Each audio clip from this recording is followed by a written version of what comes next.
ನಮಸ್ಕಾರ ವೀಕ್ಷಕರೇ, ನಿಮಗೆಲ್ಲರಿಗೂ ನನ್ನ ಯೂಟ್ಯೂಬ್ ಚಾನಲ್ಗೆ ಸ್ವಾಗತ. ನಿನ್ನೊಲವಿನ ಆಸರೆಯಲ್ಲಿ ಭಾಗ 86. ಸಾನು, ಐ ಲವ್ ಯು. ಈ ದಿನ ನನಗೆ ತುಂಬ ಸ್ಪೆಷಲ್ ಡೇ. ಅದಕ್ಕಾಗಿ ನಮ್ಮ ಮದುವೆಯ ದಿನದ ಸಿಹಿ ನೆನಪಿಗಾಗಿ ಈ ಪುಟ್ಟ ಕಾಣಿಕೆ ಎಂದು ಹೇಳುತ್ತಾ ವೇದಾಂತ್ ಅವಳ ಕೆನ್ನೆ, ಗಲ್ಲ, ಕಣ್ಣುಗಳಿಗೆ ಮುತ್ತಿಡುತ್ತಾ ಬಂದವನು. ಕೊನೆಯಲ್ಲಿ ಅದರುತ್ತಿದ್ದ ಅವಳ ತುಟಿಗಳಿಗೆ ತುಟಿ ಸೇರಿಸಿ ದೀರ್ಘ ಚುಂಬನವನ್ನಿತ್ತಿದ್ದ. ಆ ಒಂದು ಕ್ಷಣ ಮೋಡದಲ್ಲಿ ತೇಲಿ ಹೋದಂತಹ ಅನುಭವ. ಜಯಂತಿಯವರು ಹೇಳುತ್ತಿದ್ದರು, ಹೌದು ಕಂದ, ಆವತ್ತು ಎಲ್ಲರೂ ಅಲ್ಲಿಂದ ನೇರವಾಗಿ ವೇದಾಂತ್ ಮನೆಗೆ ಹೋಗಿ ಅಲ್ಲಿ ಮುಂದೇನು ಮಾಡಬೇಕು ಅಂತ ಮಾತುಕತೆ ಮುಗಿಸಿ ಬರುವಾಗ ಮರುದಿನಾನೇ ಆಗಿತ್ತು. ಪಪ್ಪ ಅಣ್ಣ ಎಲ್ಲಿ ಹೋದ್ರು ಕಾಣಿಸ್ತಿಲ್ಲ ಅಂತ ನೀನು ಅವತ್ತು ನನ್ನ ಹತ್ರ ಕೇಳಿದ್ದೆ. ನಾನು ಅತ್ತಿದ್ದರಿಂದ ನನ್ನ ಕಣ್ಣುಗಳು ಕೆಂಪಾಗಿದ್ದವು. ಅಂದಿನ ದಿನವನ್ನು ನೆನಪಿಸಿಕೊಳ್ಳಲು ಪ್ರಯತ್ನಿಸಿದರು ಜಯಂತಿ. ರಜತ್ ಮತ್ತು ಅವನ ತಂದೆಯನ್ನು ಪೊಲೀಸರು ಅರೆಸ್ಟ್ ಮಾಡಿದ್ದರು. ರಜತ್ ಮತ್ತು ಅವನ ಕುಟುಂಬದವರು ಸೇರಿ ಜಯರಾಮ್ ಅವರು ಕೊಟ್ಟ ದುಡ್ಡು ಅದಾಗಲೇ ಖರ್ಚು ಮಾಡಿ ಮುಗಿಸಿದ್ದರು. ಜಯರಾಮ್ ಅವರು ಕೊಟ್ಟ 3 ಲಕ್ಷ ರೂಪಾಯಿ ಹಿಂದಿರುಗಿ ಸಿಕ್ಕಿರಲಿಲ್ಲ.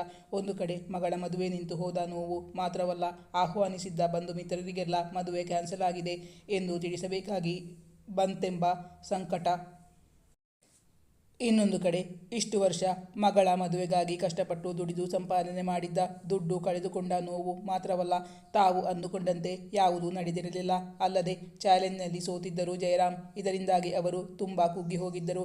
ಅವರಿಗೆ ಮುಂದೇನು ಮಾಡಬೇಕೆಂದು ಯೋಚಿಸಲೇ ಸಾಧ್ಯವಾಗುತ್ತಿಲ್ಲ. ಅವರು ಅಂದು ವೇದಾಂತ್ ಮನೆಗೆ ಬಂದ ಸಂದರ್ಭದಲ್ಲಿ ವಿಶ್ವನಾಥ್ ಅವರು ಚೆನ್ನೈಯಲ್ಲಿದ್ದರು, ಮನೆಯಲ್ಲಿರಲಿಲ್ಲ. ವಿಶ್ವನಾಥ್ ಇಲ್ಲದರಿಂದ ಜಯರಾಮ್ ಅವರು ತುಸು ಸಮಾಧಾನದಿಂದಿದ್ದರು. ವೇದಾಂತ್ ವಿಶ್ವನಾಥ್ ಅವರಿಗೆ ಸನ್ನಿಧಿಯ ಮದುವೆ ನಿಂತಿರುವ ಸಮಾಚಾರವನ್ನು ಫೋನ್ ಮಾಡಿ ತಿಳಿಸಿದ್ದ. ವಿಶ್ವನಾಥ್ ಅವರಿಗೆ ಸನ್ನಿಧಿಯನ್ನು ತಮ್ಮ ಸೊಸೆಯಾಗಿ ಮಾಡಿಕೊಳ್ಳಲು ಯಾವುದೇ ಅಭ್ಯಂತರವೂ ಇರಲಿಲ್ಲ.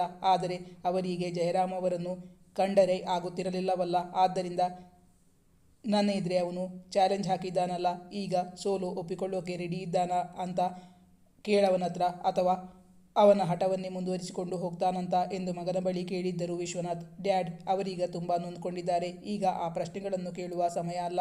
ಈಗ ಮುಂದೆ ನಾವೇನು ಮಾಡಬೇಕು ಅಂತ ಯೋಚನೆ ಮಾಡಬೇಕು. ಇನ್ನು 2 ದಿವಸಗಳಲ್ಲಿ ಸನ್ನಿಧಿಯ ಮದುವೆ. ಈಗ ಮದುವೆ ಕ್ಯಾನ್ಸಲ್ ಮಾಡುವುದು ಅಥವಾ ವೇದಾಂತ್ ಜೊತೆ ಅವಳ ಮದುವೆಯನ್ನು ನಡೆಸುವುದಾ ಎಂಬ ಬಗ್ಗೆ ಚರ್ಚೆ ನಡೆಯಬೇಕಿತ್ತು. ವಿಶ್ವನಾಥ್ ಅವರಿಗೆ ತಮ್ಮ ಮಗನ ಮದುವೆ ಅದ್ದೂರಿಯಾಗಿ ತಮ್ಮ ಬಂಧು ಮಿತ್ರರನ್ನು, ಹಿತೈಷಿಗಳನ್ನು ಆಹ್ವಾನಿಸಿ ವಿಜೃಂಭಣೆಯಿಂದ ಮಾಡಬೇಕೆಂಬ ಆಸೆ ಇತ್ತು. ಅವರಿಗೆ ಇದ್ದಿದ್ದು ಒಬ್ಬನೇ ಮಗನಲ್ಲವೇ. ಅದಕ್ಕೆ ಸರಿಸುಮಾರು 1 ತಿಂಗಳಾದರೂ ಕಾಲಾವಕಾಶ ಬೇಕಿತ್ತು. ಆದ್ದರಿಂದ ವಿಶ್ವನಾಥ್ ಅವರು ತರಾತುರಿಯ ಮದುವೆಗೆ ಸಮ್ಮತಿಸಲೇ ಇಲ್ಲ. ಅಂದು ವಿಶ್ವನಾಥ್ ಅವರು ಇನ್ನೊಂದು ಕಂಡೀಷನ್ ಹಾಕಿದ್ದರು. ಆ ಹುಡುಗಿ ಸಾನು ನಮ್ಮ ಮನೆ ಸೊಸೆಯಾಗೋದಕ್ಕೆ ನನ್ನಿಂದೇನೂ ಅಡ್ಡಿ ಇಲ್ಲ, ಆದರೆ ಅವಳ ತಂದೆಯ ಮುಖ ನೋಡೋಕ್ಕೂ ನನಗೆ ಇಷ್ಟ ಇಲ್ಲ. ಆದ್ದರಿಂದ ಅವಳ ತಂದೆ ದಾರೆರೆದು ಕೊಡೋ ಹಾಗಿದ್ರೆ ನಾನು ಈ ಮದುವೆಗೆ ಬರಲ್ಲ. ಅಷ್ಟು ಮಾತ್ರ ಅಲ್ಲ, ಅವನು ಮದುವೆ ಆಗುವ ಛತ್ರಕ್ಕೂ ಬರೋ ಹಾಗಿಲ್ಲ. ಅವರ ಕಂಡೀಷನ್ ನೋಡಿ ವೇದಾಂತ್ ಹೌಹಾರಿದ. ಕೊನೆಗೂ ವೇದಾಂತ್ ತನ್ನ ತಂದೆಯನ್ನು ಒಪ್ಪಿಸಿದ್ದ. ಆದರೆ ತಂದೆ ಜೀವಂತವಾಗಿದ್ದು ಅವರಿಲ್ಲದೆ ಮದುವೆ ಸರಿಯಲ್ಲ ಎಂಬುದು ವೇದಾಂತ್ನ ಅಭಿಪ್ರಾಯವಾಗಿತ್ತು. ಆದರೆ ವಿಶ್ವನಾಥ್ ಅವರು ಒಂದು ಕಂಡೀಷನ್ ಹಾಕಿದ್ದರು. ಆಯಿತು ವೇದ್, ನಿನ್ನ ಮೇಲಿನ ಪ್ರೀತಿಗೆ ನಾನು ಈ ಮದುವೆಗೆ ಅವಳ ಅಪ್ಪನನ್ನು ಬರೋಕೆ ಬಿಡ್ತೀನಿ. ಆದರೆ ನಂದು ಇನ್ನೊಂದು ಕಂಡೀಷನ್ ಇದೆ, ಅದನ್ನಾದರೂ ಅವನು ನೆರವೇರಿಸಲೇಬೇಕು. ವೇದ್, ನಿಮ್ಮ ಮದುವೆಯ ಶಾಸ್ತ್ರಗಳೆಲ್ಲ ಮುಗಿಯೋ ತನಕನೂ ನಾನು ಏನೂ ಹೇಳಲ್ಲ. ಸಾನು ನಮ್ಮ ಮನೆ ಸೊಸೆಯಾಗಿ ನಮ್ಮ ಮನೆಗೆ ಬಂದ ಬಳಿಕ ಆ ಜಯರಾಮ್ ತನ್ನ ಮಗಳ ಮುಖ ನೋಡೋ ಹಾಗಿಲ್ಲ. ಆಮೇಲೆ ನನ್ನ ಸೊಸೆ ಅವನ ಮಗಳು ಅನ್ನೋದನ್ನು ಮರೆತು ಬಿಡಬೇಕು. ಆ ಕಂಡೀಷನ್ಗೆ ಅವನು ಒಪ್ಪೋ ಹಾಕಿದ್ರೆ ಈ ಮದುವೆಗೆ ನಾನು ಬರ್ತೀನಿ, ಯಾವುದೇ ಅಡ್ಡಿನೂ ಮಾಡಲ್ಲ. ಅವನು ಆವತ್ತು ನಮ್ಮ ಆಫೀಸ್ಗೆ ಬಂದು ನನ್ನ ಕತ್ತಿನ ಪಟ್ಟಿ ಹಿಡಿದಿದ್ದಾನಲ್ಲ, ಅದನ್ನು ನಾನು ಈ ಜನ್ಮದಲ್ಲಿ ಮರೆಯೋಕೆ ಸಾಧ್ಯ ಇಲ್ಲ. ನಂಗವನು ತುಂಬ ಅವಮಾನ ಮಾಡಿದ್ದಾನೆ. ಅದಕ್ಕೆ ಪ್ರತಿಯಾಗಿ ಅವನು ಜೀವಮಾನವಿಡೀ ಶಿಕ್ಷೆ ಅನುಭವಿಸಲೇಬೇಕು ಎಂದು ಹೇಳಿದ್ದರು ವಿಶ್ವನಾಥ್. ಡ್ಯಾಡ್, ನೀವು ಅಂಕಲ್ಗೆ ಶಿಕ್ಷೆ ಕೊಡ್ತಾ ಇದ್ದೀರಾ ಅಥವಾ ಸಾನುಗೆ ಶಿಕ್ಷೆ ಕೊಡ್ತಿದ್ದೀರಾ? ನಾನು ಯಾಕೆ ಹೀಗೆ ಕೇಳ್ತಾ ಇದ್ದೀನಿ ಅಂದರೆ, ಅಂಕಲ್ ಮಗಳ ಮುಖ ನೋಡುವ ಹಾಗಿಲ್ಲ ಅಂದರೆ ಅದರ ಅರ್ಥ ಸಾನು ಮದುವೆ ಆದಮೇಲೆ ತನ್ನ ತವರು ಮನೆಗೆ ಹೋಗುವ ಹಾಗಿಲ್ಲ ಅಂತ ಇಂಡೈರೆಕ್ಟ್ ಆಗಿ ಹೇಳ್ತಿದ್ದೀರಾ, ಅಥವಾ ಪೂರ್ತಿಯಾಗಿ ತವರನ್ನು ತೊರೆದು ಬರಬೇಕು ಅಂತ ಹೇಳ್ತಾ ಇದ್ದೀರಾ? ಡ್ಯಾಡ್, ತಪ್ಪು ಮಾಡಿದವರು ಒಬ್ಬರಾದರೆ ನೀವು ಶಿಕ್ಷೆ ಇನ್ನೊಬ್ಬರಿಗೆ ಕೊಡ್ತಾ ಇದ್ದೀರಾ. ಡ್ಯಾಡ್, ಪಾಪ ಸಾನು ನೊಂದ್ಕೋತಾಳೆ. ವೇದಾಂತ್ ಹೇಗಾದರೂ ಮಾಡಿ ತಂದೆಯ ಮನವೊಲಿಸಿಕೊಳ್ಳಬೇಕೆಂದು ವಾದ ಮಾಡುತ್ತಿದ್ದ, ತುಂಬ ಪ್ರಯತ್ನ ಪಡುತ್ತಿದ್ದ. ಆದರೆ ವಿಶ್ವನಾಥ್ ಅವರು ಒಪ್ಪಲಿಲ್ಲ. ಡ್ಯಾಡಿ, ಪಾಪ ಜಯಂತಿ ಆಂಟಿ, ಅವರಿಗೆ ಮಗಳು ಅಂದರೆ ಪ್ರಾಣ. ಜೀವಮಾನ ಪೂರ್ತಿ ಮಗಳಿಂದ ದೂರ ಇರಬೇಕು. ಇನ್ಮುಂದೆ ಮಗಳನ್ನು ನೋಡಬಾರ್ದು ಅಂದರೆ ಅವರು ಖಂಡಿತ ಸಹಿಸಿಕೊಳ್ಳೋಕೆ ಸಾಧ್ಯ ಇಲ್ಲ. ಡ್ಯಾಡ್, ಇದರಿಂದಾಗಿ ನಿರಪರಾಧಿಗಳಿಗೆ ಶಿಕ್ಷೆ ಕೊಟ್ಟ ಹಾಗೆ ಆಗುತ್ತೆ. ಹೆಚ್ಚು ನೊಂದುಕೊಳ್ಳೋದು ಅಂಕಲ್ ಅಲ್ಲ, ಆ ಮನೆಯ ಹೆಣ್ಣು ಮಕ್ಕಳು. ಅಂದರೆ ಜಯಂತಿ ಆಂಟಿ ಮತ್ತು Sanu. This is not fair dad. ಇದು ನಿಜವಾಗ್ಲೂ ಸರಿಯಲ್ಲ. ಎತ್ತಿಗೆ ಜ್ವರ ಬಂದಾಗ ಎಮ್ಮೆಗೆ ಬರೆ ಎಳೆದ ಹಾಗಾಗುತ್ತೆ. ನೀವೇ ಯೋಚನೆ ಮಾಡಿ ನೋಡಿ ಡ್ಯಾಡ್ ಎಂದು ಹೇಳಿದ ವೇದಾಂತ್ ಜಯಂತಿಯವರು ಈ ಮದುವೆಗಾಗಿ ಪಟ್ಟ ಶ್ರಮದ ಬಗ್ಗೆಯೂ ಅವರಿಗೆ ವಿವರಿಸಿ ಹೇಳಿದ್ದ. ನಾನಿಲ್ಲಿ ನಿಮ್ಮ ಆಂಟಿನ ಮನೆಗೆ ಬರಬೇಡ ಅಂತ ಹೇಳಿದ್ದೀನಿ. ನನ್ನ ಸೊಸೆಯ ತಾಯಿ ಅಂದರೆ ಅವಳು ನನಗೆ ತಂಗಿ ಆಗ್ತಾಳೆ. ಅವರಿಗೆ ಯಾವಾಗಲೂ ನಮ್ಮ ಮನೆಯ ಬಾಗಿಲು ತೆರೆದಿರುತ್ತೆ ಎಂದು ವಿಶ್ವನಾಥ್ ಅವರು ಹೇಳಿದ್ದರು. ಅವರಿಗೆ ಜಯಂತಿಯವರ ಮೇಲೆ ಯಾವ ಸಿಟ್ಟೂ ಇರಲಿಲ್ಲ. ಮದುವೆಗೆ ಹೆಚ್ಚು ಸಮಯ ಇರಲಿಲ್ಲವಲ್ಲ. ತಮ್ಮ ಆತ್ಮೀಯ ಬಂಧು ಮಿತ್ರರನ್ನು ಆಹ್ವಾನಿಸಿ ಸಿಂಪಲ್ಲಾಗಿ ಮದುವೆ ಮಾಡಿಸಬೇಕಾಗಿ ಬಂತಲ್ಲ, ಅದಕ್ಕಾಗಿ ಹೇಳಿದರು. ನನ್ನ ಮಗನ ಮದುವೆ ನಾನು ಊಹಿಸಿದಾಗೆ ಆಗಿಲ್ಲ. ಅದಕ್ಕೆ ನಾನು ತಲೆ ಕೆಡಿಸಲ್ಲ. ಯಾಕೆಂದರೆ ಇನ್ನೊಂದು ಒಳ್ಳೆ ದಿನ ನೋಡಿಕೊಂಡು ಅದ್ದೂರಿಯಾಗಿ ರಿಸೆಪ್ಷನ್ ಪಾರ್ಟಿ ಇಟ್ಕೊಳ್ಳೋಣ ಅಂತಿದ್ದೀನಿ. ಆ ಪಾರ್ಟಿಗೆ ಜಯರಾಮ್ ಬರೋ ಹಾಗಿಲ್ಲ ಅನ್ನೋದನ್ನು ಮರಿಬೇಡ. ಅವರ ಮನೆಯ ಇನ್ಯಾವ ಸದಸ್ಯರ ಮೇಲೂ ನನಗೆ ಯಾವ ಕೋಪನೂ ಇಲ್ಲ. ಅವರೆಲ್ಲರೂ ಪಾರ್ಟಿಯಲ್ಲಿ ಭಾಗವಹಿಸ್ಬೋದು. ಒಂದು ವೇಳೆ ಜಯರಾಮ್ ಅದಕ್ಕೆ ಅಡ್ಡಿ ಮಾಡಿದರೆ ಅದಕ್ಕೆ ನಾನು ಹೊಣೆಗಾರನಲ್ಲ. ತಮ್ಮ ಅಂತಿಮ ನಿರ್ಧಾರವನ್ನು ವೇದಾಂತ್ಗೆ ಹೇಳಿದ್ದರು ವಿಶ್ವನಾಥ್. ಈ ವಿಚಾರದಲ್ಲಿ ತಂದೆಯ ಮನಸ್ಸು ಪರಿವರ್ತನೆ ಮಾಡಲು ಸಾಧ್ಯವೇ ಆಗಲಿಲ್ಲ ವೇದಾಂತ್ಗೆ. ವೇದಾಂತ್ನಿಂದ ಈ ಎಲ್ಲ ಮಾಹಿತಿಯನ್ನು ತಿಳಿದ ಜಯರಾಮ್ ಅವರು ವಿಶ್ವನಾಥ್ ಅವರ ಬಳಿ ಬಂದು ತಮ್ಮ ತಪ್ಪನ್ನು ಒಪ್ಪಿಕೊಂಡು ಅವರ ಕ್ಷಮೆ ಯಾಚಿಸಿದ್ದರು. ಆದರೂ ವಿಶ್ವನಾಥ್ ಅವರು ಕರಗಿರಲಿಲ್ಲ. ತಮ್ಮ ಕಂಡೀಷನ್ ಹಾಕಿ ಮದುವೆಗೆ ಒಪ್ಪಿಗೆ ಇತ್ತಿದ್ದರು ವಿಶ್ವನಾಥ್. ಸನ್ನಿಧಿಗೆ ಇದಾವುದು ಗೊತ್ತೇ ಇರಲಿಲ್ಲ. ಆದರೂ ಅವಳು ಇಂದು ಆಗ ಹಾಸ್ಪಿಟಲ್ನಲ್ಲಿ ತಂದೆ ಅವಳನ್ನು ನೋಡಲು ಬಂದಾಗ ತನ್ನ ಅಸಮಾಧಾನವನ್ನು ವ್ಯಕ್ತಪಡಿಸಿದ್ದಳು. ಮುಖ ತಿರುಗಿಸಿಕೊಂಡಿದ್ದಳು. ವಿಶ್ವನಾಥ್ ಅವರು ಅದನ್ನು ಸೂಕ್ಷ್ಮವಾಗಿ ಗಮನಿಸಿ ಮೀಸೆ ಅಡಿಯಲ್ಲಿ ನಕ್ಕಿದ್ದರು.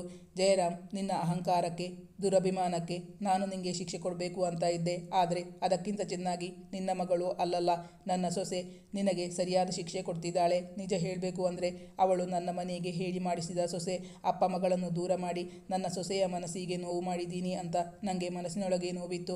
ಆದರೆ ಇವತ್ತಿನ ಅವಳ ವರ್ತನೆ ನೋಡಿದ ಮೇಲೆ ನಾನು ತಪ್ಪು ಮಾಡಿಲ್ಲ ಅಂತ ಮನಸ್ಸಿಗೆ ನೆಮ್ಮದಿ ಅನ್ನಿಸ್ತು ಎಂದು ಆಗ ಮನದಲ್ಲೇ ಹೇಳಿಕೊಂಡಿದ್ದರು ವಿಶ್ವನಾಥ್. ಪಾಪ ಜಯಂತಿಯವರಿಗೆ ಇದುವರೆಗೂ ಈ ವಿಚಾರ ಗೊತ್ತೇ ಇರಲಿಲ್ಲ.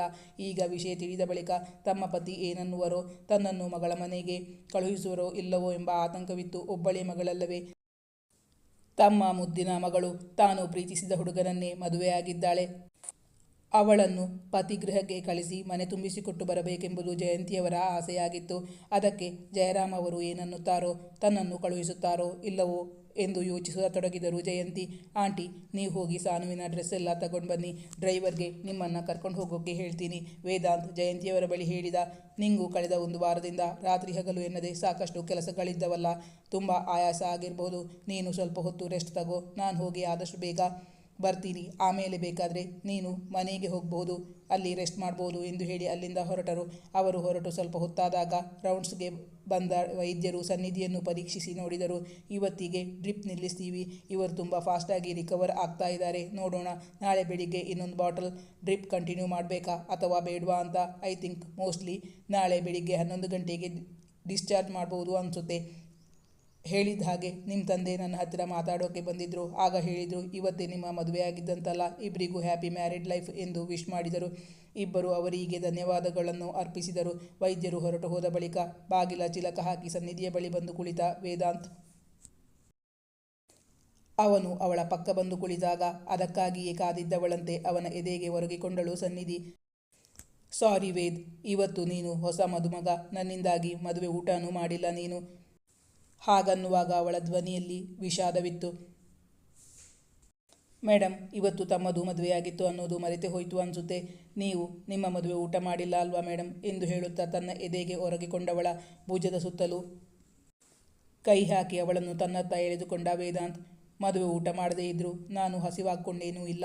ಇಲ್ಲೇ ಕ್ಯಾಂಟೀನ್ನಲ್ಲಿ ತಿಂದ್ಕೊಂಡು ಹೊಟ್ಟೆ ತುಂಬಿಸ್ಕೊಂಡು ಬಂದಿದ್ದೀನಿ. So no regrets. ಅದಕ್ಕಾಗಿ ನೀನು ವಿಷಾದ ಪಡುವ ಅವಶ್ಯಕತೆಯೇ ಇಲ್ಲ ಹೇಳಿದ ವೇದಾಂತ್. ಈಗ ವೇದಾಂತ್ನ ಕೈ ಅವಳ ಭುಜದ ಸುತ್ತ ಬೆಸೆಯಿತು. ಸಾನು, ಐ ಲವ್ ಯು. ಇವತ್ತಿನ ದಿನ ನನಗೆ ತುಂಬ ಸ್ಪೆಷಲ್ ಸಾನು. ಯಾಕಂದರೆ ಇವತ್ತು ನಮ್ಮಿಬ್ಬರ ಮದುವೆಯಾಗಿದೆ. ನಮ್ಮ ಮದುವೆಯ ದಿನದ ಸಿಹಿ ನೆನಪಿಗಾಗಿ ನಿನಗೆ ಈ ಪುಟ್ಟ ಕಾಣಿಕೆ ಎಂದು ಹೇಳುತ್ತಾ ವೇದಾಂತ್ ಅವಳ ಕೆನ್ನೆ, ಗಲ್ಲ, ಕಣ್ಣುಗಳಿಗೆ ಮುತ್ತಿಡುತ್ತಾ ಬಂದವನು ಕೊನೆಯಲ್ಲಿ ಅದರುತ್ತಿದ್ದ ಅವಳ ತುಟಿಗಳಿಗೆ ದೀರ್ಘ ಚುಂಬನವನ್ನಿತ್ತಿದ್ದ. ಸನ್ನಿಧಿಯ ಮೈಯಲ್ಲಿದ್ದ ರಕ್ತವೆಲ್ಲ ಒಮ್ಮೆಲೆ ಮುಖಕ್ಕೆ ಬಂದಂತಾಗಿ ಅವಳು ಕೆಂಪಾಗಿದ್ದಳು. ಒಂದೆರಡು ಕ್ಷಣ ರಸಧಾರೆಯಾದಂತಹ ಅನುಭವ.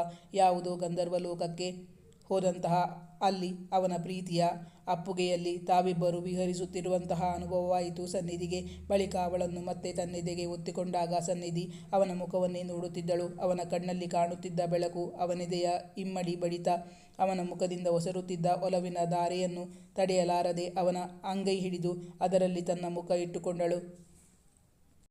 ಅವಳಿಗೂ ಇಂದು ಅವನಷ್ಟೇ ಖುಷಿಯಾಗಿತ್ತು. ವೇದ್, ನಿಜ ಹೇಳ್ತೀನಿ, ಐ ಕಾಂಟ್ ಬಿಲೀವ್. ನನಗೆ ಈಗಲೂ ನಮ್ಮಿಬ್ಬರ ಮದುವೆ ಆಗಿದೆ ಅಂತ ನಂಬೋಕೆ ಸಾಧ್ಯ ಆಗ್ತಿಲ್ಲ. ಅದೆಲ್ಲ ಒಂದು ಸುಂದರ ಕನಸಿನಂತೆ ಕಾಣಿಸ್ತಾ ಇದೆ. ಸಾನು ಅವನ ಬಿಸಿ ಅಂಗೈ ಮೇಲೆ ಉಸಿರಿದಳು. ಬಳಿಕ ಅವನ ಅಂಗೈಗೆ ಮುತ್ತಿಟ್ಟು I love you too Vedant ಎಂದು ತನ್ನ ಪ್ರೀತಿಯನ್ನು ವ್ಯಕ್ತಪಡಿಸಿದ್ದಳು. ಅವಳು ಮುತ್ತಿಟ್ಟಿದ್ದ ತನ್ನ ಅಂಗೈಗೆ ಅವನು ಮುತ್ತಿಕ್ಕಿಕೊಂಡ. ಬಳಿಕ ವೇದ್ ಅವಳ ಹುಬ್ಬು, ಮೂಗು, ತುಟಿಗಳನ್ನು ತನ್ನ ತೋರು ಬೆರಳುಗಳಿಂದ ನೇವರಿಸಿದ. ಮಲಕ್ಕೋ ಚಿನ್ನ, ನಿಂಗೆ ಆಯಾಸ ಆಗ್ಬೋದು ಎಂದು ಹೇಳುತ್ತಾ ಮೃದುವಾಗಿ ಅವಳನ್ನು ಬೆಡ್ ಮೇಲೆ ಮಲಗಿಸಿ ಅವಳ ನೆತ್ತಿಗೆ ಮುತ್ತಿಟ್ಟ ವೇದಾಂತ್. ವೇದ್, ನಾನು ನಿನ್ನ ಹತ್ರ ಏನೋ ಕೇಳಬೇಕು. ಅದು ಅಮ್ಮನೆದುರು ಸಾಧ್ಯ ಇಲ್ಲ. ಅದಕ್ಕಾಗಿ ನಾನು ಆಗಿಂದ ಕಾಯ್ತಾ ಇದ್ದೆ. ಈಗ ಯಾರೂ ಇಲ್ಲ, ನಾವಿಬ್ಬರೇ ಇರೋದಲ್ವಾ. ನೀನು ನನಗೆ ನಿರಾಸೆ ಮಾಡಲ್ಲ ಅಂದ್ಕೊಂಡಿದ್ದೀನಿ. ಇವತ್ತು ನಾನು ನಿನ್ನ ಏನಾದರೂ ಕೇಳಿದರೆ ನೀನು ಇಲ್ಲ ಅಂತ ಹೇಳ್ತೀಯಾ? ಅವನನ್ನೇ ನೋಡುತ್ತಾ ಕೇಳಿದಳು ಸನ್ನಿಧಿ. ಸಾನು, ನೀನು ಏನು ಹೇಳ್ತಾ ಇದೀಯಾ ಅಂತ ನನಗೆ ಅರ್ಥ ಆಗ್ತಿಲ್ಲ. ಹೀಗೆ ಒಗಟೊಗಟಾಗಿ ಹೇಳಿದರೆ ನನಗೆ ಅರ್ಥ ಆಗಲ್ಲಪ್ಪ. ಸಿಂಪಲ್ಲಾಗಿ ನಿಂಗೇನು ಬೇಕು? ನಿನ್ನ ಪ್ರಶ್ನೆ ಏನು? ಅದನ್ನು ನನ್ನ ಹತ್ರ ನೇರವಾಗಿ ಹೇಳಿಬಿಡು.